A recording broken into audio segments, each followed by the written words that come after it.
ആഞ്ജനേയൻ എങ്ങനെയാണ് ഹനുമാൻ എന്ന പേര് കിട്ടിയത് അറിയാമോ? ആഞ്ജനേയൻ കുട്ടിയായിരുന്നപ്പോൾ വളരെ അധികം വികൃതി നിറഞ്ഞവനായിരുന്നു. ഒരു ദിവസം അവൻ ആകാശത്ത് തിളങ്ങുന്ന സൂര്യനെ കണ്ടു പഴുത്ത പഴമായി തെറ്റിദ്ധരിച്ചു. വിശപ്പ് കാരണം ആഞ്ജനേയൻ സൂര്യനെ പിടിച്ച് ഭക്ഷിക്കാനായി ആകാശത്തേക്ക് കുതിച്ചു. ഇതുകണ്ട് ദേവരാജാവായ ഇന്ദ്രൻ പരിഭ്രാന്തനായി. ഈ പ്രവൃത്തി പ്രപഞ്ച സന്തുലിതാവസ്ഥയെ തടസ്സപ്പെടുത്തുമെന്ന് ഭയന്ന് ഇന്ദ്രൻ തന്റെ ശക്തമായ വജ്രായുധം കൊണ്ട് ആഞ്ജനേയനെ അടിച്ചു. ആ പ്രഹരം ആഞ്ജനേയന്റെ താടിയെല്ലിൽ തട്ടി മുറിവേൽപ്പിക്കുകയും ഭൂമിയിലേക്ക് തിരികെ വീഴുകയും ചെയ്തു. ഈ പ്രവൃത്തി വായുദേവനെ പ്രകോപിപ്പിച്ചു. അദ്ദേഹം പ്രപഞ്ചത്തിൽ നിന്ന് എല്ലാ വായുവും പിൻവലിക്കുകയും എല്ലാ ജീവനെയും ഭീഷണിപ്പെടുത്തുകയും ചെയ്തു.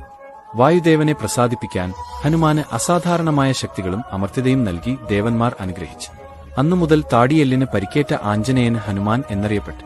ഹനുമാൻ എന്നാൽ ഒടിഞ്ഞതോ പ്രമുഖമായതോ ആയ താടിയെല്ലുള്ളവൻ എന്നാണ് അർത്ഥം.